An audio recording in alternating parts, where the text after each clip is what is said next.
Assalamualaikum dan salam Malaysia Mbak Dani. Kita bersua lagi dalam Ruang Bicara edisi 25 Januari 2023 dan hari ini kita akan berbicara mengenai Thaipusam, iaitu perpaduan dalam kepelbagaian. Dan sebagaimana yang kita sedia maklum, negara kita Malaysia sendiri terdiri daripada pelbagai bangsa, pelbagai kepercayaan yang pastinya setiap daripada kepercayaan dan juga tradisi itu mungkin mempunyai keistimewaannya yang tersendiri. Dan tanpa melengahkan masa, saya perkenalkan kedua-dua tetamu istimewa kita pada hari ini. Untuk kali kedua, saya bersama dengan Profesor Madya Dr. Sarah Chinasamy yang merupakan lembaga pengarah Yayasan Kita Anak Malaysia. Apa khabar, Prof? Terima kasih, Zahan.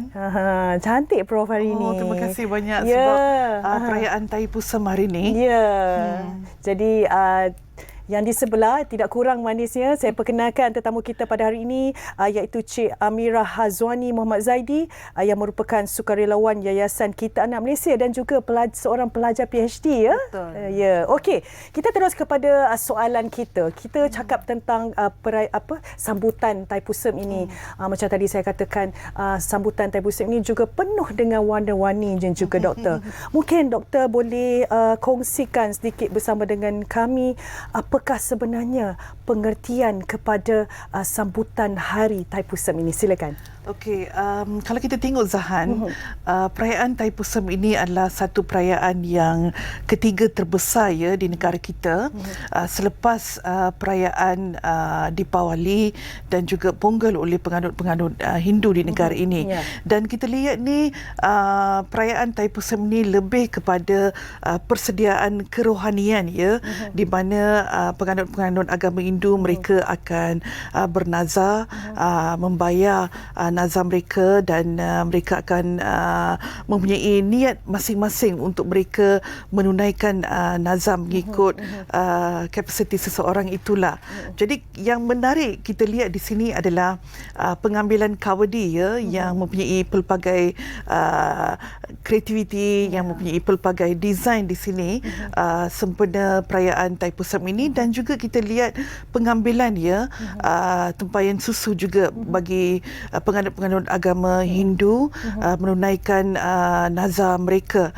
Dan kalau kita lihat ni, ia lebih kepada soal persediaan kerohanian di sini, ya, di mana masyarakat India mereka akan berpuasa selama 45 hari mengikut hajat masing-masing, dan apabila hajat mereka ini ditunaikan, mereka akan membayar nazar berkenaan. Jadi ini adalah satu perkara yang begitu menarik, iaitu kalau kita melihat, ya, Thaipusam. Thai bermaksud ia adalah bulan ke-10 mengikut kalender Hindu, dan Pusam itu adalah bintang yang dinamakan sebagai bintang Pusam. Jadi perayaan ini akan jatuh pada bulan purnama penuh, yang mana kita lihat adalah satu perayaan yang begitu signifikan dari segi kerohanian dan juga spiritual bagi masyarakat India di Malaysia. Dan kalau kita lihat, ya, Batu Cave adalah salah satu tempat yang termasyur, bagi sambutan perayaan Thaipusam. Dan kalau kita lihat pada tahun ni, kita dapat melihat lebih daripada hampir 2 juta pengunjung-pengunjung, ya, bukan setakat pengunjung-pengunjung dari dalam negara, termasuk penganut-penganut agama Hindu, tetapi juga pengunjung-pengunjung dari pelbagai lapisan kaum. Dan juga kalau kita lihat, ada juga pengunjung daripada luar negara seperti Korea, China dan juga Thailand yang ramai mengunjung. Dan kita juga melihat ada beberapa tempat yang juga masyhur dari segi perayaan Thaipusam, seperti di Sungai Petani, di Pulau Pinang, dan juga di Ipoh, di kuil-kuil Dewa Muruga ini, di mana mereka akan melangsungkan perayaan Thaipusam ini secara meriah. Dan doktor, tadi doktor ada sebut di mana sambutan ataupun sambutan Hari Thaipusam ini sebenarnya bukan sahaja masyarakat setempat yang datang berkunjung ke Batu Cave contohnya, tetapi ada juga pelancong dari luar negara. Dan pada pandangan doktor sendiri, kita boleh sedikit sebanyak kalau kita sentuh tentang hal ini, ia sebenarnya memberi pendedahan kepada mereka akan orang kata tu keindahan negara kita dengan pelbagai kaum, pelbagai bangsa sendiri. Bagaimana doktor? Betul Fahan, apa yang Fahan katakan tadi. Sebenarnya inilah keunikan Malaysia, sebab kita terdiri daripada masyarakat pelbagai bilangan kaum, iaitu Melayu, Cina dan India, dan kita lihat Sabah, Sarawak, dan kita lihat setiap etnik kaum yang berada di negara kita ini, kita mempunyai perayaan dan bukan setakat satu perayaan yang agak major di sini, iaitu Deepawali, sambutan Hari Raya Puasa dan juga sambutan Tahun Baru Cina, tetapi ada juga perayaan-perayaan lain yang juga diwarisi dari turun-temurun oleh masyarakat kita, dan juga termasuk Sabah dan Sarawak. Jadi ini adalah satu pendedahan yang agak menarik, di mana kita dapat melihat masyarakat kita ini didedahkan dengan pelbagai jenis perayaan. Jadi apa yang kita lihat di sini adalah pihak Yayasan Kitab Anak Malaysia ini selalu menekankan asimilasi, iaitu penggabungan semua rakyat kita di dalam perayaan, tidak kira bangsa dan agama, di mana kita belajar iaitu pengetahuan berhubung dengan perayaan sesuatu kaum dan bagaimana mereka menyambut perayaan berkenaan, dan pada masa yang sama kita rakyat Malaysia kita turut bergembira menyambut bersama dengan mereka dan melihat keindahan yang berlaku di negara kita. Itu pandangan daripada Dr. Amirah. Bagaimana kita masih lagi kita menyebut tentang warna-warni Malaysia ini, kepelbagaian dalam pelbagai sambutan. Pandangan daripada Amirah sendiri terhadap sambutan Hari Thaipusam. Okey, pertama sekali saya nak ambil kesempatan nak mengucapkan selamat menyambut perayaan Thaipusam kepada penganut agama Hindu di seluruh Malaysia, dan salam madani juga buat Cik Zahan. Okey, pandangan saya sebagai Muslim, orang Melayu, kita tak meraihkan Thaipusam, tapi kita melihat kemeriahan dari segi adat resam, kepercayaan. Kita nampak diorang punya perarakan dan sebagainya, apa signifikannya mereka kaum penganut agama Hindu ini menyambut Thaipusam itu. Dan bagi saya, kita sebenarnya sangat beruntung kerana kita ni merupakan negara yang mempunyai masyarakat majmuk. Ya, betul. Kita dianugerahkan dengan orang kata keistimewaan untuk melihat, merasakan sendiri pelbagai orang kata tu perayaan. Pecahkan saja Sabah Sarawak, kita ada bermacam lagi etnik-etnik di Sabah Sarawak. Jadi perpecahan orang kata perayaan itu makin banyak. Cross culture itu pun semakin banyak, kita belajar dari situ. Betul. Dan bagi saya sendiri, kita boleh memupuk perpaduan itu dari segi kita melihat perayaan itu bagaimana, dan kita menghormati perbezaan, menghormati kepercayaan. Macam saya sendiri, kenapa saya join sukarelawan di bawah Yayasan Kitab Anak Malaysia ni, semasa saya degree, saya memang dah aktif juga menyertai aktiviti bermasyarakat, komuniti dan sebagainya. Jadi itu yang membuatkan saya menarik lebih minat saya untuk menyertai Yayasan Kitab Anak Malaysia, sebab saya lihat yayasan ini sangat aktif dalam mengadakan program-program, antaranya berbuka puasa. Kalau untuk Tahun Baru Cina, kita ada memberi sumbangan, doktor, memberi sumbangan. Jadi dari situ kita bukan melibatkan satu kaum saja, Cik Zahad. Kita melibatkan semua kaum.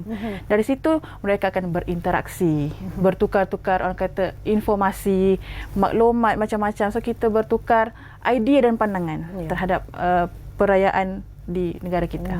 Tadi doktor ada sebutkan yang saya kira lebih 2 juta pengunjung yang datang meraihkan Hari Thaipusam ini. Setiap tahun saya rasa number itu tidak berganjak. Pada pandangan doktor, kalau pada tahun ini bagaimana pula dengan sambutan Hari Thaipusam?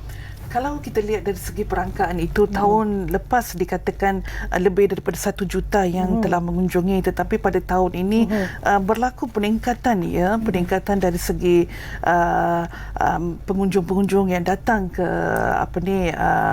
perayaan Thaipusam ini, khususnya di Batu Cave yang menjadi satu tempat yang begitu popular untuk pelancongan, dan pada masa yang sama adalah satu tempat yang agak masyhur untuk penganut-penganut Hindu untuk menunaikan nazar mereka di situ. Jadi kita melihat tempat ini adalah satu tempat yang sinonim, yang begitu popular, di mana tumpuan itu adalah di kawasan berkenaan. Dan kalau kita lihat ni, ia juga kalau kita lihat dari segi perangkaan mereka yang hadir juga terdiri daripada banyak gerai-gerai, dan kita lihat banyak pasukan-pasukan sukarelawan juga turun di kawasan berkenaan, dari segi soal penjagaan kesihatan di situ, kecemasan, dan juga dari segi soal kebersihan dan sebagainya. Jadi kita melihat tempat itu menjadi satu tempat asimilasi di mana berlaku penggabungan kesemua-semua kaum di situ yang melihat keindahan perayaan sesuatu kaum. Jadi saya melihat perayaan Thaipusam ini agak begitu menarik kerana ia adalah satu perayaan yang disambut secara turun-temurun oleh masyarakat India. Dan kalau kita lihat, ia lebih kepada pendekatan kerohanian dan spiritual di sini. Jadi masyarakat lain apabila mereka melihat perayaan seumpama ini, mereka dapat belajar. Dan kalau kita lihat di Thaipusam juga kita lihat banyak gerai-gerai yang telah di set up oleh sukarelawan yang memberikan bantuan makanan secara percuma, tidak kira mana-mana bangsa dan agama. Mereka turut serta membantu masyarakat India, khususnya di kawasan berkenaan, untuk memberikan makanan percuma, roti dan sebagainya, kerana perarakan itu adalah terlalu ramai.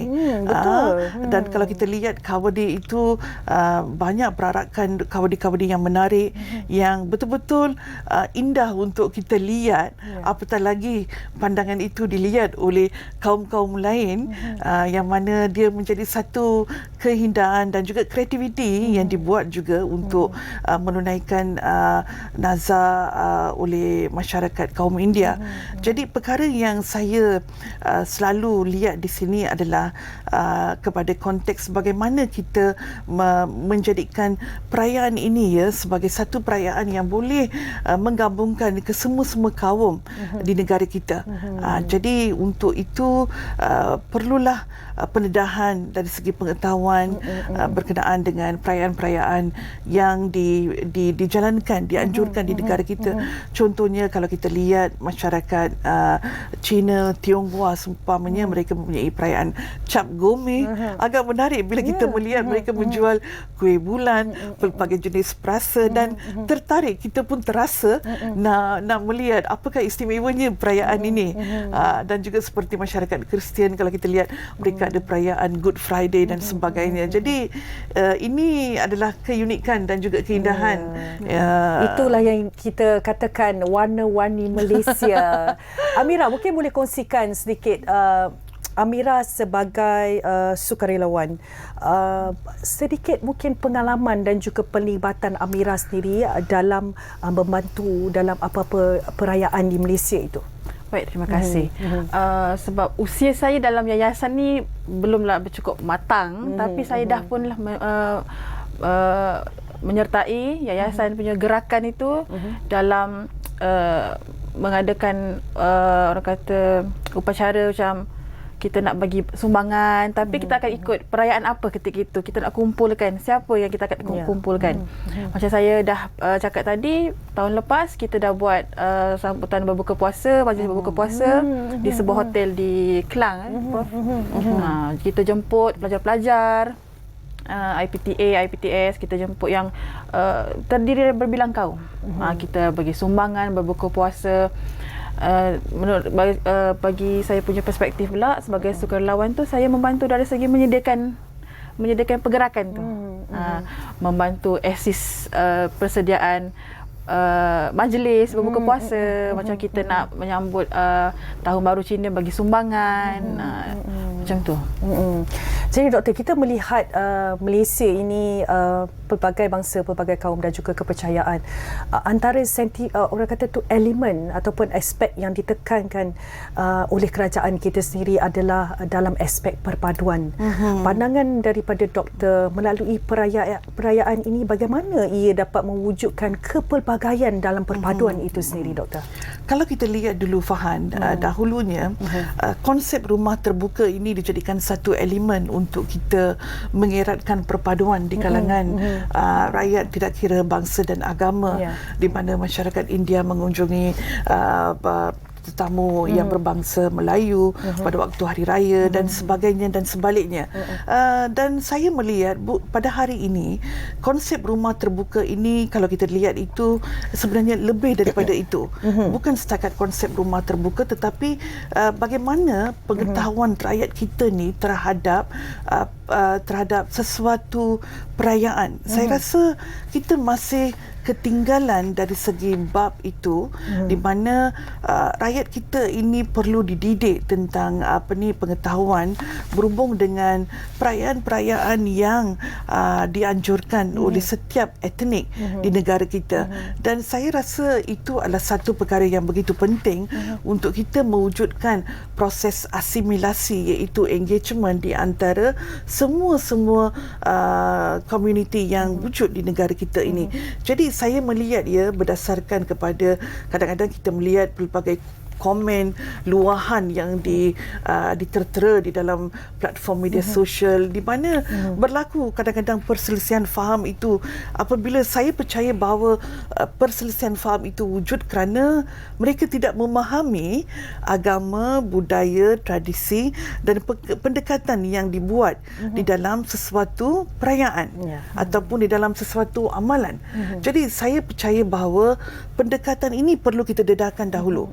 Walaupun kita sudah merdeka lebih daripada 60 tahun, dan apabila masyarakat luar bandar melihat rakyat Malaysia ni, mereka hidup aman, damai, masyarakat orang Melayu, India, Cina, Sabah, Sarawak aman dan damai. Tetapi di sini kita perlu mewujudkan penyatuan itu, satu proses yang perlu kita bawa, bukan setakat walaupun dahulu kita menggunakan konsep rumah terbuka, tetapi lebih daripada itu. Saya percaya di sini literasi berkenaan dengan perayaan-perayaan yang disambut oleh setiap suku kaum di negara kita ini perlu diberikan pendedahan. Jadi tidak ada sebarang perselisihan faham ataupun kita lihat pada hari ini penggunaan media sosial pun adalah terlalu tinggi dan banyak luahan-luahan, dan kita jangan lupa, Fahan, 3R.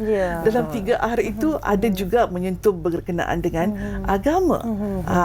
Jadi perkara itulah yang perlu kita tekankan di sini. Rukun negara kita menyentuh, yang pertama sekali adalah kepercayaan kepada Tuhan. Itu yang perkara yang utama yang kita tekankan. Tidak kira masyarakat Melayu, Cina, India, kepercayaan kepada Tuhan itu adalah tunggak utama di situ. Di situlah lahirnya pemahaman-pemahaman kita. Kita kena wujudkan pemahaman itu terhadap proses-proses ini, dan bagaimana kita sebagai masyarakat majmuk dapat masuk di dalam proses asimilasi ini untuk mewujudkan perpaduan.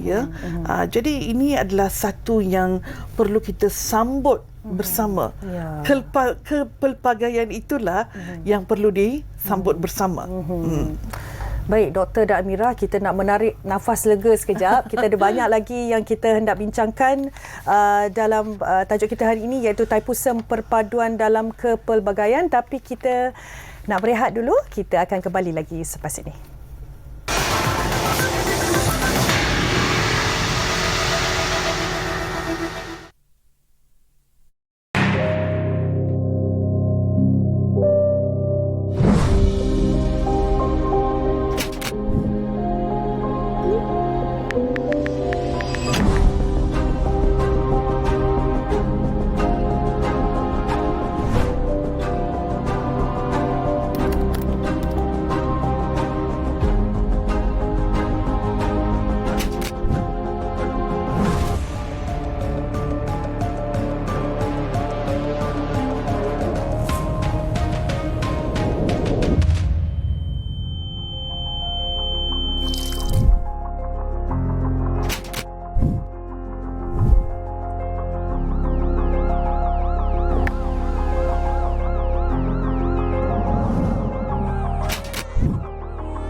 Kementerian Kesihatan Malaysia mentransformasikan perkhidmatan kesihatan dan kesejahteraan rakyat Malaysia.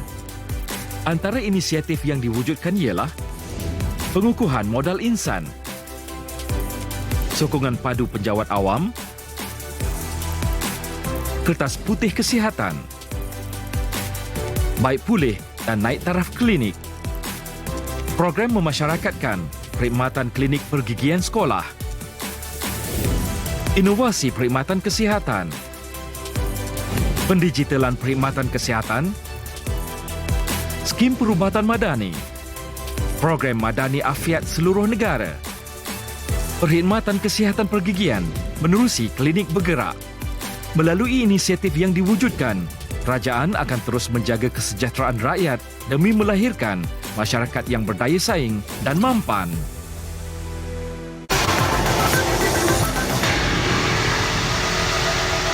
Baik, kembali bersama dengan kami dalam Ruang Bicara. Amira, nak tanyakan kepada Amira pula. Mungkin antara detik-detik ataupun momen yang Amira boleh ingat bagaimana boleh adanya timbulnya minat terpanggil untuk bersama-sama menyertai yayasan kita Anak Malaysia ini. Okey, sebenarnya titik mula bermula dari saya tingkatan 6. Maksudnya saya memang berminat untuk join community sebab kita ada satu subjek yang memang kita akan buat CSR, community service. Tapi masa tu kita buat melawat rumah orang-orang tua. Tapi dari situlah kita, macam saya sendiri rasa macam seronok berkomuniti, bermasyarakat.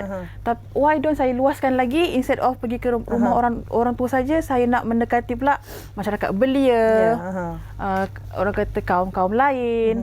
Dan bila saya menginjak masuk ke universiti, ketika saya punya degree pun ada CSR. Tapi belum lagi terpanggil. Dia dah ada minat. Sikit-sikit tu dah ada untuk komuniti. Tapi saya belum pernah join yayasan. Dan yayasan kita Anak Malaysia ni sebenarnya yayasan pertama yang saya sertai. Sebab kita sudah nak masuk sesebuah yayasan ataupun badan, kita tengok dulu. Saya tengok memang yayasan kita Anak Malaysia aktif sangat buat aktiviti. Maknanya Amira sempat study dululah. Maknanya buat some research on the background jugalah pada masa yang sama. Background founder dia, aktiviti yang diorang jalankan macam mana, seberapa kerap, macam setahun berapa kali diorang buat aktiviti. Jadi kalau kadang-kadang ada juga yayasan yang kurang aktif. Dan kita yang memang minat untuk berkomuniti, mestilah cari yayasan yang aktif. Itu yang membuat saya akhirnya menyertai Prof di Yayasan Kita Anak Malaysia. Saya nak tanya doktor dari sudut pandang keadaan semasa, kalau kita bandingkan dengan mungkin pada 20 atau 30 tahun yang lalu. Jika kita imbau sedikit pada zaman dahulu, kita boleh nampak betapa eratnya hubungan di antara semua bangsa di Malaysia, Melayu, Cina dan juga India. Dan ketika kita melihat kemajuan negara yang semakin pesat dari tahun ke tahun dan juga dengan peredaran dunia digital ini, kita melihat situasi itu agak berbeza jika dibandingkan pada zaman dahulu di mana terdapatnya juga jurang di situ. Kalau dulu kita tengok kan, semua bangsa ini berkumpul, contoh di kampung doktor, semua dapat duduk sekali. Kalau sekarang ini tidak seerat dan juga serapat yang dulu. Pandangan daripada doktor. Itu adalah satu peredaran masa saya katakan, di mana selepas kemerdekaan kita berlaku satu proses simbiotik di mana media pada ketika itu dan kerajaan pada ketika itu dan juga masyarakat kita iaitu post colonial people. Saya lebih gemar menggunakan term itu. Pada waktu itu inilah proses simbiotik yang berlaku antara tiga komponen bagaimana kita ingin mewujudkan satu negara.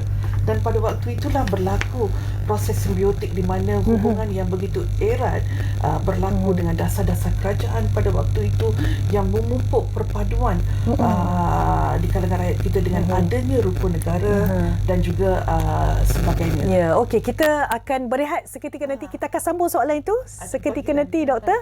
Jadi kita berehat seketika. Terus setia bersama dengan kami dalam Ruang Bicara.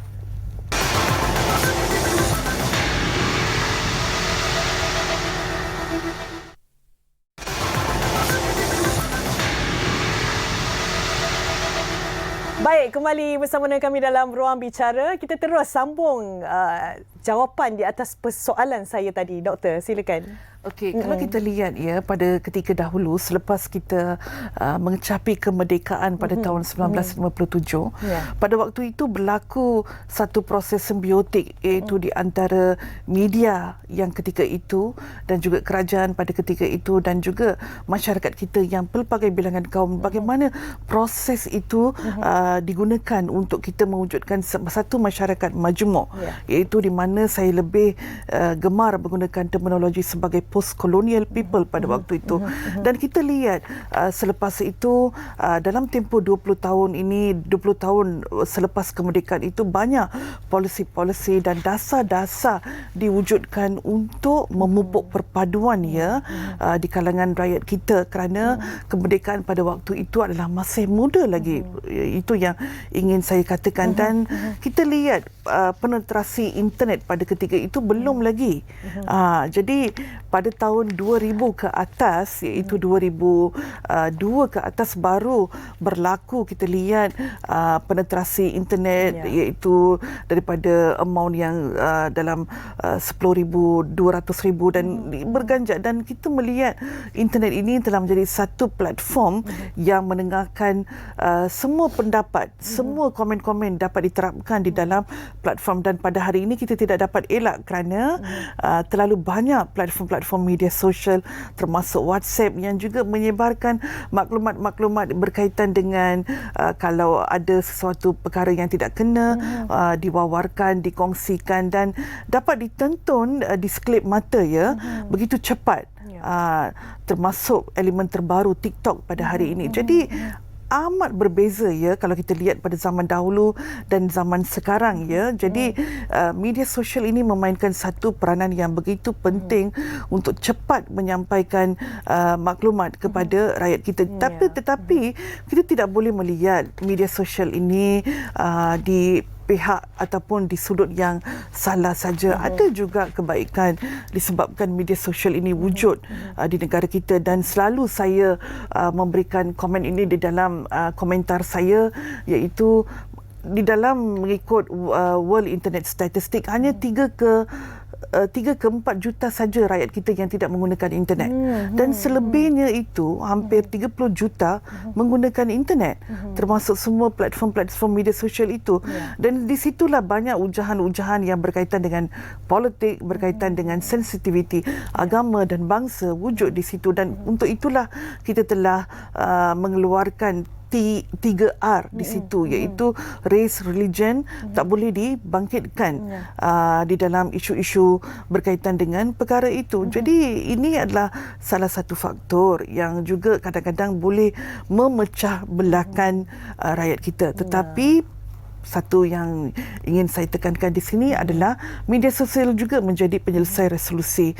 Dan hari ini kita lihat penggunaan media sosial inilah juga menjadi satu platform untuk kita menyampaikan maklumat. Dan hari ini kita lihat Perdana Menteri kita Datuk Seri Anwar Ibrahim juga menyampaikan mesej selamat menyambut Hari Thaipusam kepada penganut-penganut India pada hari ini menggunakan platform media sosial termasuk yang di Pertuan Agong. Jadi ini adalah satu elemen yang penting untuk kita mendapatkan maklumat. Dan saya lebih gemar menyatakan di sini itu ambil yang jernih, yang keruh di bumi itu.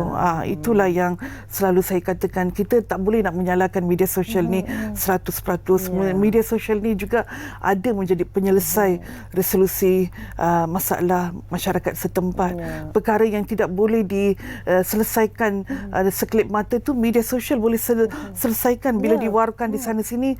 Semua jabatan dapat turun padang dan dapat menyelesaikan masalah itu pada ketika itu sahaja.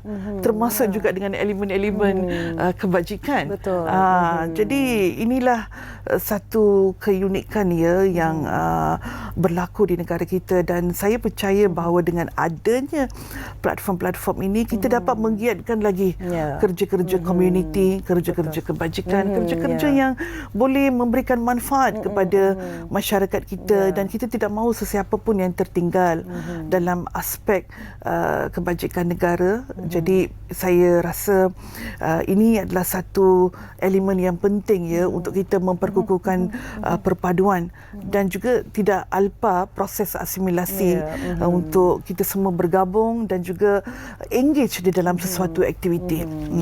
Baik, saya ingin wawarkan juga kepada penonton yang mungkin ingin berkongsi pendapat, yang ingin bertanyakan soalan kepada doktor dan juga Amira. Anda boleh hubungi kami di talian 03-2697-9768. Saya ulang, di talian 03-2697-9768. Kan talian kita telah pun tertera di skrin, dan kita akan teruskan soalan dengan Amira. Tadi doktor ada sebut sebenarnya media sosial ini sebenarnya ada lebih banyak kebaikan yang diberikan kepada masyarakat secara umumnya. Tetapi Amira, pandangan daripada Amira, ada juga orang kata itu kumpulan atau entiti yang menggunakan media sosial ini sebagai satu medium untuk mereka ini memecah belahkan, menimbulkan rasa kebencian yang melibatkan perkauman, dan saya kira ini satu situasi yang menggusarkan dan juga membimbangkan kepada rakyat kita secara keseluruhannya. Pandangan daripada Amira berhubung dengan perkara ini bagaimana? Baik, memang sering kita lihat di social media, terutamanya di Twitter ataupun sekarang lebih dikenali sebagai platform X. Kadang-kadang diorang provoke dengan menyentuh isu sensitiviti sesuatu kaum itu. Diorang akan mempersoalkan perayaan ini kenapa buat macam ni, apa faedahnya. So bila you sentuh kaum yang satu ini, of course bila you merayakan kaum you, diorang akan attack balik. And benda ni cycle, dia tak akan habis. So Betul. social media kita tahu dia pantas, cepat dia spread. You nak spread apa? Kebencian, keamanan, you nak spread community service, laju. It's how you utilize your platform. Memang kita nampak sekarang ni, sebab tu isu 3R crucial sekarang, doktor. Cik Zahan. Sebab kita tengok ada individu-individu yang sengaja nak menyemarakkan. Menyemarakkan api-api yang sepatutnya tidak perlu pun. Kita dah merdeka lebih 60 tahun. Kita dah hidup bersama, bermasyarakat dah lebih 60 tahun. Sepatutnya kita bersama, bersatu, menuju ke negara maju. Sebab sekarang kita negara membangun kan. Jadi kenapa kita perlu jadikan perbezaan itu sebagai muka depannya? Carilah titik persamaan. Sebab at the end of the day, kita bernaung di bawah satu bendera. Malaysia Madani, slogan PMX kita kan. So, saya rasa macam orang macam saya juga, kita seharusnya menggunakan social media untuk kebaikan, sebarkan keamanan, sebarkan keharmonian. Sebab itu memang terpulang individu. Cara diorang nak guna, kita tidak boleh mengawal. Kita tidak boleh mengawal orang menggunakan ataupun utilize diorang punya social media tu macam mana. So, berbalik kepada perpaduan itu, kepelbagaian, meraihkan dalam kepelbagaian. Itu pendapat saya. Itu poin yang saya rasa ingin saya menyentuh ya, Cik Zahan ya. Kalau kita lihat ya, menyambut dalam kepelbagaian itulah, di situlah saya rasakan pengetahuan berhubung dengan perayaan-perayaan ini amat penting di kalangan masyarakat kita. Saya rasa tidak ada salahnya untuk kita melihat, membaca, dan juga pada hari ini media sosial dan semua platform talian berada di tangan kita menggunakan smartphone, dan kita boleh baca kenapa perayaan ini disambut, mengapa disambut, dan juga ada apakah signifikan kepada etnik berkenaan. Jadi pengetahuan itu saya rasa masih kita ketinggalan belakang.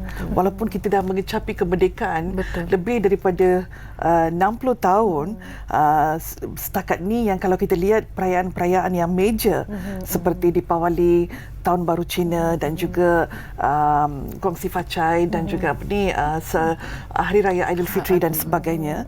Tapi sebenarnya lebih daripada itu. Mungkin kita masih lagi bercakap tentang entiti ini yang mungkin boleh dilabelkan sebagai cyber troopers ini. Ada yang mengatakanlah sebenarnya cyber troopers ini mereka dalam kumpulan yang hendak memecah belahkan kaum di Malaysia ini dibayar. Bagaimana? Saya melihat bahagian cyber trooper ini sememangnya ia tidak wujud secara persendirian. Dan kalau kita lihat ni, ingin juga saya membuat seruan kepada ahli-ahli politik dan juga parti-parti politik supaya tidak menyentuh sensitiviti kaum di sini, kerana walaupun secara dasarnya masyarakat kita ni hidup di dalam satu proses yang majmuk, kita hidup majmuk dan kita menerima perbezaan sesama kita, kita menerima kepelbagaian budaya dan sebagainya, tetapi apabila perkara itu diusik sejentik oleh ahli-ahli politik yang menyentuh sensitiviti kaum ini, perkara ini perlu dielakkan, kerana anda saja ingin menggoncangkan satu tempayan susu yang sudah elok di situ.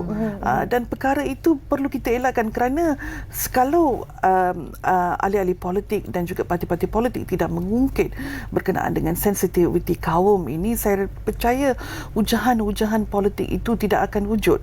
Dan berbalik kepada cyber trooper ini, saya percaya kita mempunyai agensi-agensi kerajaan dan pada hari ini Kementerian Komunikasi pun arif dalam mencantas maklumat-maklumat sebegini, dan ada yang berunsur palsu, ada yang berunsur fitnah, tumahan dan sebagainya.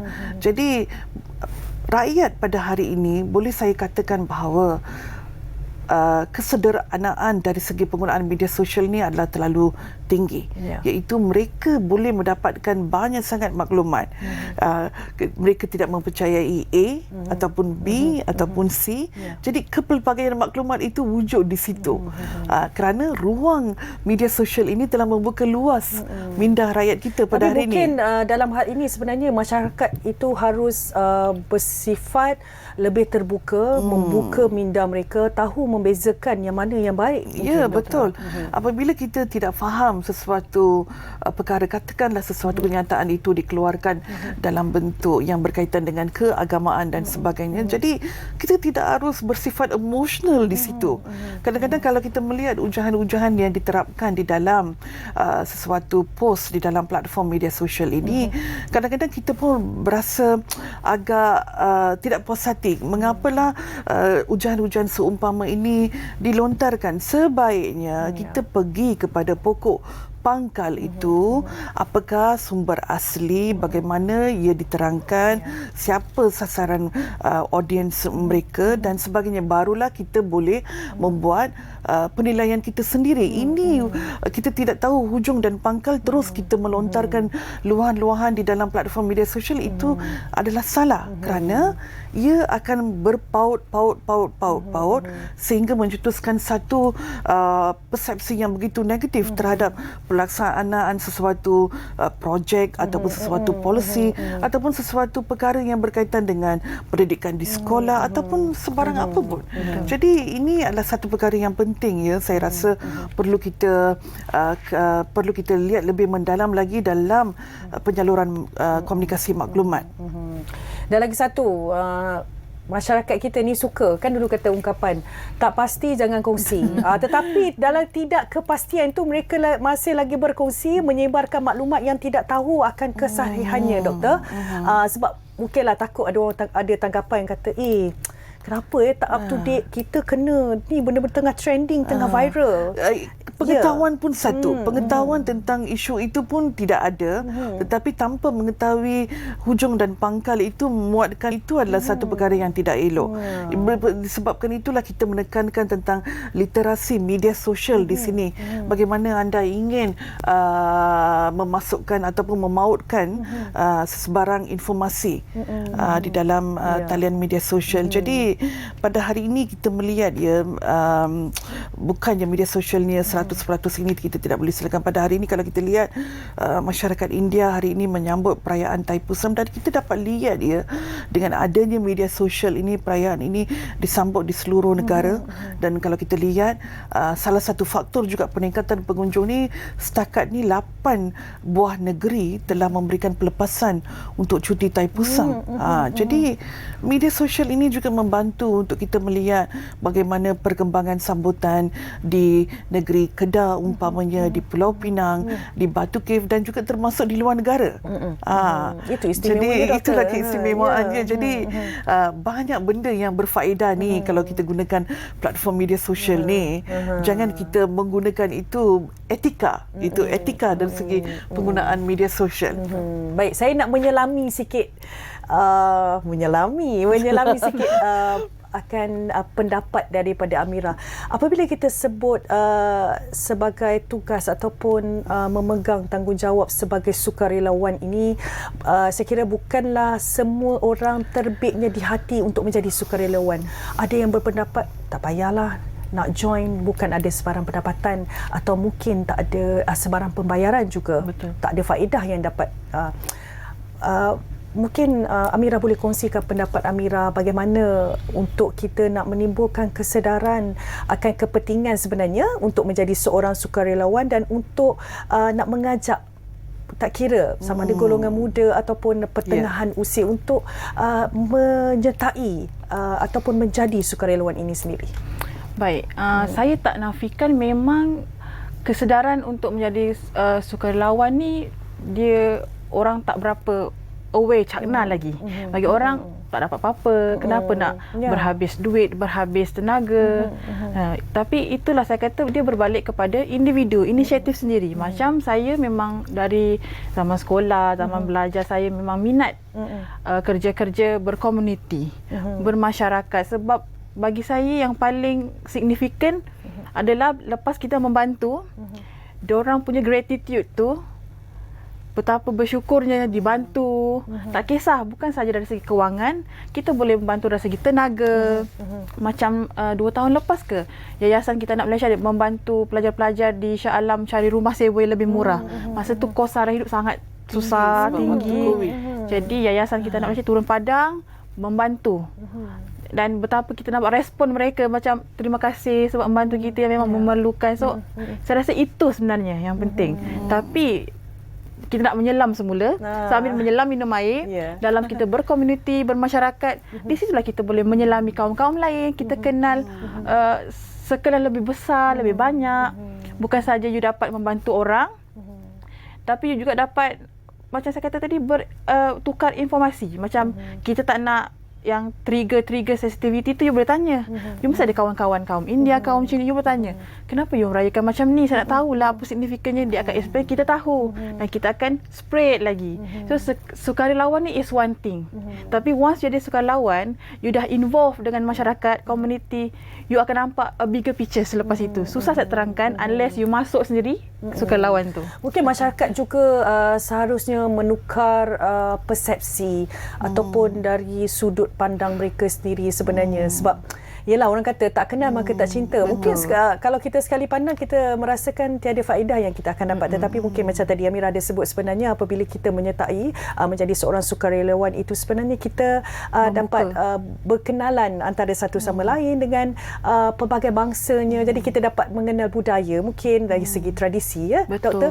Ya, kalau kita lihat ya, dalam menyambut kepelbagaian ya dalam perpaduan ini, konteks sukarelawan ini adalah satu elemen yang begitu penting, Fahan. Sebab mengapa saya mengatakan konteks sukarelawan itu begitu penting? Kerana mereka menjadi penghubung, ya, penghubung tidak kira mana-mana komuniti, sama ada Melayu, Cina, India, Sabah ataupun Sarawak, tetapi dia lebih kepada konteks di mana mereka engage dengan komuniti, di mana kebajikan, kesukarelawan dan kerja-kerja komuniti ini diterapkan sama sekali untuk membantu masyarakat setempat. Dan kalau kita lihat Kementerian Perpaduan tahun lalu pun ada mengemukakan inisiatif sukarelawan ini yang di mana diusahakan di semua IPTA dan IPTS juga, di mana mereka telah membentuk sekumpulan sukarelawan yang dapat mengamalkan kerja-kerja kebajikan, dan pada masa yang sama kita menerapkan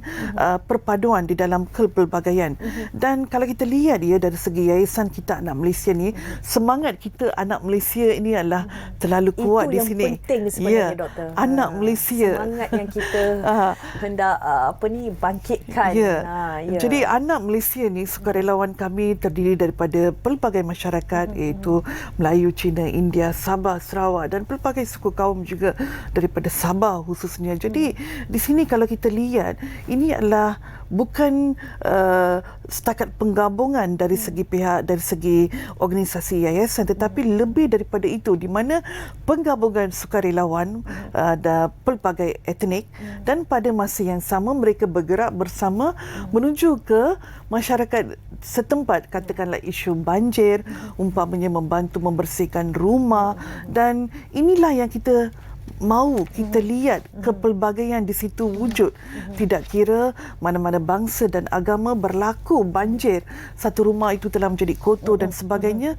Apabila sukarelawan pelbagai kaum ini turun dan membantu mereka, ini akan mewarnai jiwa kita. Inilah keunikan Malaysia, yang mana kita harus mewarnai keunikan ini, dan kalau boleh kita menyambut kepelbagaian, dan pada masa yang sama kita terus mengembangkan sayap, iaitu kepelbagaian perpaduan ini harus kita terapkan dari semasa ke semasa menerusi aktiviti-aktiviti kebajikan seperti Amira Involve ni. Jadi satu peluang yang agak besarlah kepada belia-belia, pada graduan-graduan, dan pada hari ini bukan setakat pengajian di dalam kuliah, Farah, lebih kepada pengetahuan di luar daripada kampus.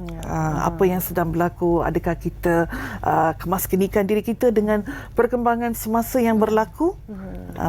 Doktor, kita nak tahu jugalah mungkin apa agaknya perancangan selepas ini yang akan dilakukan mungkin dalam masa terdekat ataupun beberapa tahun lagi, perancangan daripada Yayasan Kita Anak Malaysia sendiri. Okey, kalau kita lihat Yayasan Kita Anak Malaysia, kita bercadang untuk membuat beberapa program yang mana agenda utama kami adalah di sini mewujudkan proses asimilasi kaum di antara semua sektor masyarakat yang wujud di negara kita, dengan program seperti tahun lalu kita membuat program majlis iftar jalinan kasih yang dekat Kelang tu, betul. Yang dekat Kelang, lebih daripada 200 pelajar-pelajar IPTA, IPTS, B40 pelajar-pelajar UKU, BISU dan PEKAK, dan juga termasuk anak-anak yatim. Kita meraihkan mereka di hotel supaya kita memberikan satu pengalaman untuk mereka. Kita banyak melalui pelbagai jenis program yang dibuat makan-makan untuk anak-anak seperti ini, tetapi kita memberikan mereka peluang merasai suasana itu di hotel. Bagaimana perasaan merayai majlis berbuka puasa, dan pada masa yang sama mereka-mereka ini dapat engage, dan di dalam program itu juga kita melibatkan pelajar-pelajar Cina, pelajar-pelajar India, yang UKU dan sebagainya untuk turut serta. Jadi kita anak Malaysia ini adalah satu sentimen, iaitu membawa menjiwai semangat kita anak Malaysia tanpa batasan agama dan kaum, dan pada masa yang sama kita mewujudkan asimilasi kaum itu menerusi aktiviti-aktiviti amal kebajikan seperti ini berlandaskan perpaduan. Jadi kita mempunyai beberapa program yang sedang kita rancangkan untuk tahun ini, insya-Allah nanti kita akan lebih kepada program rumah majlis berbuka puasa. Mungkin kali ini kita akan meningkatkan lagi kapasiti mereka, dan kalau boleh kita ingin reach kepada semua pihak. Jadi program-program yang kita buat ni termasuk dari utara, selatan, Menarik, timur dan juga di Lembah Kelang. Jadi kita beroperasi daripada utara ke selatan. Jadi pelbagai program kebajikan yang kita akan melihat dari semasa ke semasa dan kita pun looking forward untuk sokongan daripada semua pihak, khususnya golongan belia seperti ini. Dan bercakap tentang golongan belia, mungkin sedikit lontaran pandangan daripada Amira. Kalau kita bercakap tentang belia ataupun golongan muda ini, mereka kurangnya semangat patriotisme itu. Kadang-kadang mereka ini tidak tahu akan sejarah kejayaan negara kita, daripada kita dijajah sampailah kita mencapai kemerdekaan itu. Pandangan daripada Amira, bagaimana untuk kita nak mewujudkan semangat patriotisme yang tinggi, semangat cintakan negara dalam kalangan generasi muda ataupun golongan belia ini sendiri? Okey. Bagi saya, kita belajar sejarah. Kita tak nak sejarah itu berulang. Cukup sekali kita dijajah, takkan kita nak dijajah lagi kali kedua. Jadi orang-orang ataupun individu-individu ataupun belia sekarang yang mungkin kurang semangat patriotisme itu, mungkin mereka tidak menyelami kepayahan perik jerih kita punya perjuangan orang-orang Melayu dulu. Perjuangan tak kisahlah betapa bermandi darah. Kita nak mendapatkan sebuah kemerdekaan itu bukan senang. Berapa banyak nyawa yang terkorban. Kita take it for granted, saya rasa. Mungkin kita belia sekarang, orang rasa kita dah terlalu selesa. Oh, kita tidak mungkin dijajah lagi. Kita dah selamat. Kita dah, orang kata possibility untuk dijajah mungkin tidak. Tapi menariknya bagi saya, sebenarnya kita masih dijajah. Tapi mungkin bukan dari segi penjajahan sebegitu, dari segi gadget. Kita masih dari segi fikiran westerner ke, kita masih dijajah. Liberal sangat. Liberal sangat. Jadi mungkin apa yang saya boleh cadangkan, saya rasa dah pun berlaku macam industri filem, lebih membuat filem-filem semangat patriotisme. Kalau dulu kita ada kan Syuhaimi Baba, dia banyak buat filem-filem Hati Malaya. So dari situ kita kadang-kadang budak-budak ni dia malas membaca sikit. Mungkin dia orang lebih pada visual. Bila you buat cerita, you buat movie atau mungkin drama, tak mungkinlah movie, impact dia lebih cepat. So dia orang lebih tertarik untuk tengok macam, oh ini pengorbanan yang kita dah, kesenangan sekarang ni bukan senang kita dapat. Jadi mungkin banyak sektor ataupun industri yang mungkin boleh hop in lah, membantu dari segi apa kesedaran itu. Mungkin dari segi menayangkan filem.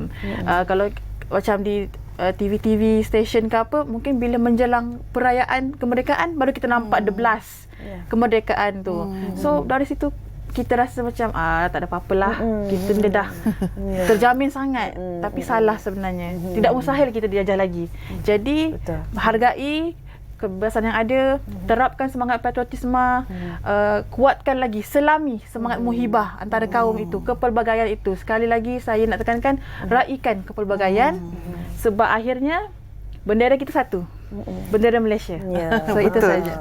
Dan doktor, kita bercakap tentang kepelbagaian dalam perpaduan dalam kepelbagaian ini. Secara kesimpulannya, kita dah berbincang hampir sejam. Mungkin kesimpulan dan dari sudut pandang doktor sendiri, bagaimana sebenarnya untuk kita tahu tentang perpaduan, tetapi untuk kita sustain dan juga untuk mengukuhkan lagi elemen perpaduan dalam kalangan masyarakat Malaysia yang berbilang kaum ini, doktor? Bagus soalan tu, Fahan. Apa yang saya ingin cadangkan di sini adalah bermula pada tahun 2024 pada hari ini dengan perayaan Thaipusam sebagai perayaan yang wujud pada bulan Januari ini. Saya melihat rakyat kita perlulah mengambil banyak pengetahuan berhubung dengan sambutan-sambutan perayaan di negara kita apabila ia membabitkan etnik-etnik di negara kita, kerana ini akan memberikan satu pendedahan yang mendalam kepada kita agar kita menghormati agama, bangsa dan juga kaum di sesama kita. Jadi perkara ini adalah satu perkara yang utama, saya rasa pengetahuan dan literasi berhubung dengan jenis-jenis perayaan, dan ini akan juga menjadi satu proses asimilasi dengan impak kedatangan sukarelawan yang mampu menggerakkan aktiviti-aktiviti ini yang dapat kita melihat kesepaduan oleh semua masyarakat yang mana engage dan gather di sesuatu tempat itu. Jadi ini juga dapat mengelakkan komen-komen yang tidak elok di dalam media sosial, kerana sedikit banyak ia akan memberikan perubahan. Kalau anda belajar melalui buku, belajar melalui media sosial, belajar melalui pemerhatian, sedikit banyak dapat membuat perubahan, paling tidak bermula daripada rumah. Jadi perkara-perkara inilah perlu kita adaptasikan dan kita asimilasikanlah sama-sama untuk kita membina Malaysia yang majmuk, yang harmoni, dan pada masa sama kita menggerakkanlah Malaysia Madani apapun bersama. demi Malaysia. Jadi sekali lagi saya ingin mengucapkan terima kasih kepada Profesor Madya Dr. Sarah Chinasamy, Lembaga Pengarah Yayasan Kita Anak Malaysia. Terima kasih Doktor. Semoga kita berjumpa lagi. Dan di sebelahnya Amira Hazwani Muhammad Zaidi, sukarelawan Yayasan Kita Anak Malaysia. Terima kasih kerana sudi meluangkan masa kalian bersama dengan kami di Ruang Bicara.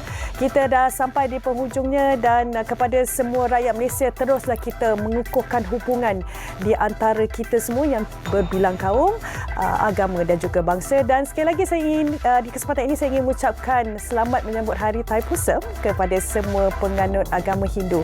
Kita akan bersua lagi dalam episod yang berikutnya. Saya Zain Rashid. Assalamualaikum.